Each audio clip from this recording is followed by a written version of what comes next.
What's going on YouTube? My name is Zach with Android Digest, and today I'm going to be reviewing the Google Pixel 5. Now Google sent a bunch of these out for review. I did not get one though, so I bought this with my own money, and I'm going to let you know the hard facts of everything I've seen. I'm going to talk about the screen gap, right? There's been a lot of controversy on this phone about a gap in the screen. I'm going to talk about that. I'm going to talk about different things like plastic, right? People say this phone is made of plastic. I saw that in the jerry rig video.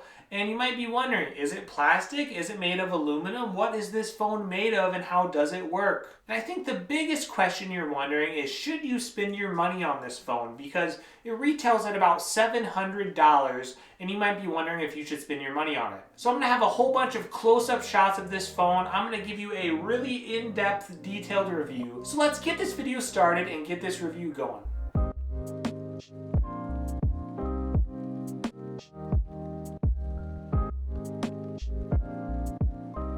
Alright, so I've got this phone here, and you're going to notice this is a really nice phone, but it doesn't look like it has an aluminum frame, and it has this unique thing. It's called bioresin, okay? So you're going to feel, if you have this phone, a unique texture on the back. Really a plastic of sorts, and they put that over the aluminum frame, okay? So you do have an aluminum frame on most of the phone, and then you do have this bioresin over the top of it. It's a unique texture. It's really hard to describe, but it feels amazing. I absolutely love it. You also have a rear fingerprint sensor. In this crazy age with everything going on, people are wearing face masks and stuff like that. They did go with a fingerprint sensor rather than face unlock. So they got rid of those huge bezels that they had on the Pixel 4. So they did us a huge favor. They went back to the rear fingerprint sensor. Now on the back, you're going to see two different cameras here, and you're going to see the flash. Now on the bottom of the phone, you are going to see USB-C and two speakers, and you're not going to see any other speakers on this phone because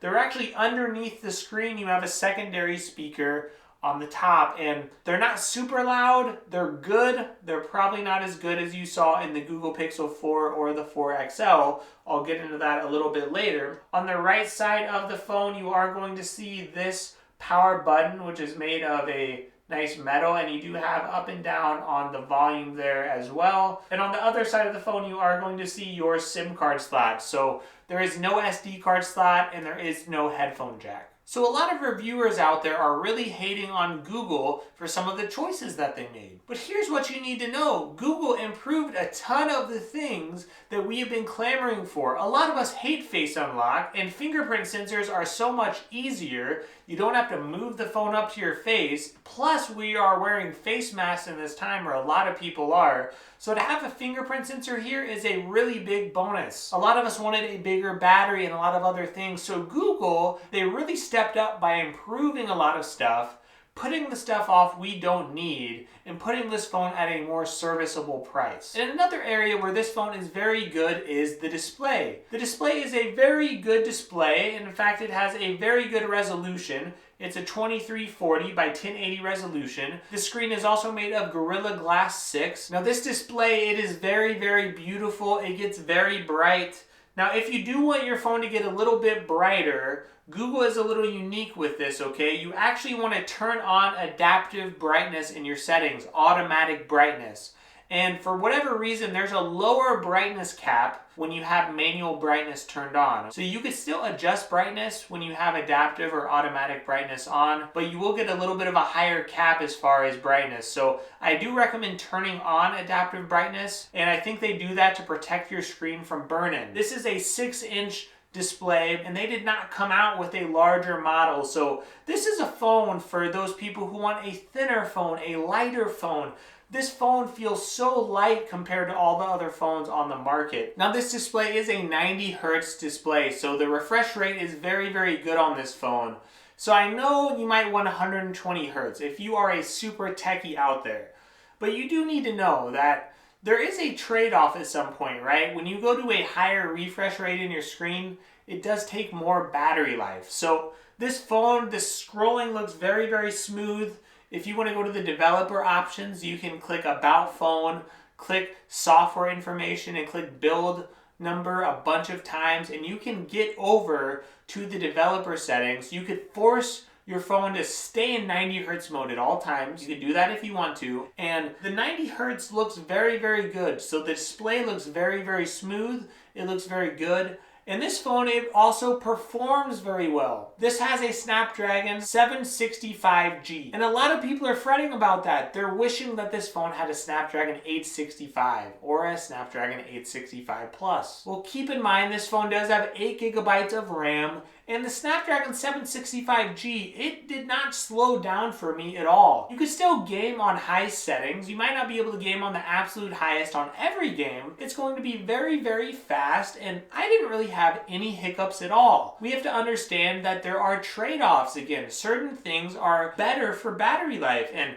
the Snapdragon 765G, it really hits that sweet spot where you get a lot of good performance, and it really does help with battery life as well. So this phone is going to be very smooth. If you have a whole bunch of things going on, it's going to be very, very fast. And if you are a techie, you need the absolute fastest phone out, period. No, you're not going to want this phone. And I've got to talk about the camera. Of course, the camera is a big thing with this phone. Now, one thing you need to know about the camera, yes, they did take that image processing chip out of the camera, which a lot of people are frustrated about. But the camera is still amazing. It's still absolutely great. It just takes like 3 or 4 seconds for it to process an image whenever you take a picture. And if you look at this camera, you're gonna find out that this camera is really still the best of the best. Now, I understand it's right there neck and neck with the iPhone. It's right there neck and neck with a lot of other phones. And a lot of phones are catching up to Google because Google is still using the same sensors for their camera. So yes, Google's still using a lot of the same hardware, but you still need to understand Google is still at the top of their game here. The camera is still phenomenal, and if you look at the shots I took,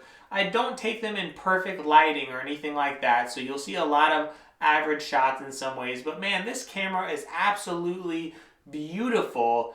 And I'd say it's just like the Google Pixel 4 in a lot of ways, or the Pixel 4a. You're going to see a lot of great shots. So this camera does have a 16 megapixel ultra wide camera and then a 12 megapixel regular wide camera. And when you look at the front facing camera as well, it is an 8 megapixel camera. It's still really good for selfies. The front-facing camera is, and it's still really good quality, but the big upgrade to the camera, if you're comparing it to other Pixel years, is actually the video quality. So they've actually added much, much better image stabilization features. So if you take a look at the video features, you're going to notice that they have several options. They have an active or a cinematic pan feature or a standard feature for video stabilization, and all of them make videos look so much better than they did. And the battery life on this phone, when you compare it to the Google Pixel 4, the battery life is so much better, okay?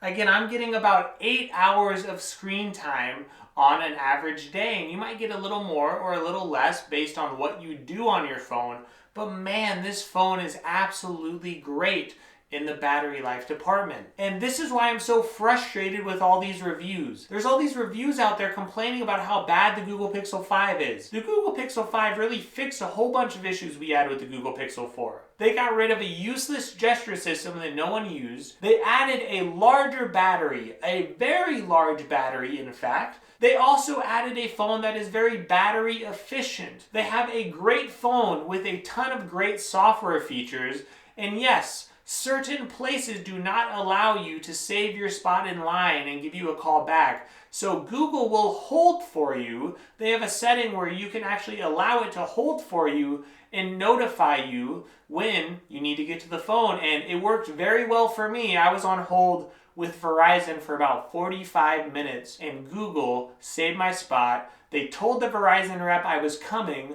and sure enough, they waited for me until I got there. So this phone, it fixes a lot of the annoying issues we had with battery life. This phone has a better battery life than the iPhone and the iPhone 12. This phone has a better refresh rate than the iPhone or the iPhone 12. And I'm not trying to hate on iPhone, but a lot of people are ripping this phone to shreds for features that it has that are even better than the iPhone that people are praising. And I'm really puzzled why all these tech reviewers are giving the iPhone 12 a pass for for bad battery life, less than 3,000 milliamps, and tech reviewers are giving the iPhone 12 a pass because they don't have a 90 hertz refresh rate, but a lot of people are tearing this phone to shreds because it doesn't have a 120 hertz refresh rate, or because it doesn't have a processor that your average person wouldn't even use. Now, this phone also has a lot of other good features that phones like the One Plus do not have. This has wireless charging, which the One Plus 8T does not have. This phone also has reverse wireless charging, so this phone can wirelessly charge your earbuds. You could put them on the back, turn on the power share feature, and this will share its power with your earbuds. And with really good battery life, that's an amazing feature. This phone is also water resistant, which is another thing that a lot of phones do not offer, and this phone is cheaper than it was last year. So no, the speakers, I've got to say, the speakers are average at best. They're not great. They're not terrible. They're fine. You feel a little bit of vibration whenever the speakers are on. And the haptic feedback sensor, I think it's a little bit worse than last year, okay? So those are a couple things, the vibration motor, that haptic feedback sensor, whatever it is, a little worse with the vibration than last year. And the processor is not the latest flagship processor, but this phone performs pretty much like the Google Pixel 4 did. It performs like a fantastic flagship. So this phone has a great battery life. It has great performance. I know it's not the Snapdragon 865, but I don't care. It's got Android 11, which is a big plus, and it's got great software optimization, great updates. So should you buy this phone? Well, it does depend, but most people should, yes. Especially if you find it under $650, which I would say would be a pretty good price for it. Because your average consumer simply wants a phone that doesn't hiccup. We don't want a phone that lags. We want a phone that is very smooth and performs well. We want a phone with great software, a phenomenal camera, and phenomenal battery life.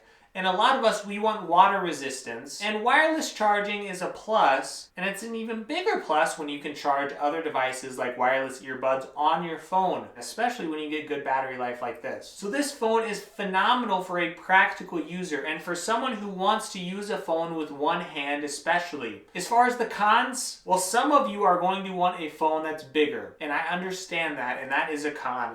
The speakers are a little bit of an issue for some people who really want loudspeakers. You're not going to notice the sound on the top quite as much because it's under the screen and it's a little quieter, and you're going to feel a little bit of vibration when the sound is going on. Now, you might want 120 hertz, or you might want a Snapdragon 865. Those are really the major cons. Now, a few of you may have heard of that screen gap issue, where there's just a little bit of a gap between the screen and the frame. Not big, right? Not gaping, but just big enough normally where a little bit of dust could seep in that gap, right? Where the adhesive, keeps the screen and the frame together, where there's a small little gap around the phone. You do need to know there are 6 clips that are actually keeping the screen in place along with adhesive. So it looks like there are a few phones that have a little bit of a gap there. I don't think it's every single phone out there. Some phones have bigger gaps than others. So you need to know, if you are a perfectionist, that might be a con for you. If you have to have a perfectly synced gap from start to finish on the screen and the frame. Now, for my particular phone, I don't have a large gap. I can see a piece of dust or two getting in there. I do have a screen protector on my phone, so you may have noticed some dust around my screen protector in this video, but on the actual frame and the screen itself, I don't have these large gaps like some people are reporting. I don't really have a big issue because they are water resistant anyway. And Google themselves, if you were wondering, they did release a statement about that little gap in the screen, and they said, hey, if there is a little bit of a gap between the display and the frame, you need to know it's normal and it does not affect water resistance. But I do wish Google would have made their craftsmanship a little bit better to make it perfectly synced up with the frame and the screen. So that is my review of the Google Pixel 5. Again, I think this phone hits most of the right notes, and I think most people will really like this phone. And as far as a 6-inch phone, The only phone that I think can even compete with this is the Samsung Galaxy S20, which is right around that 6-inch mark. Outside of that, most phones are 6.5 or 7 inches by now. So again, I think most people will want to check it out, especially if you get it for a really good price. Thank you so much for watching. I really appreciate it. Feel free to give me a like and a subscribe as well. That would be amazing. I'm really climbing up to 10,000 subscribers, so I could really use your support.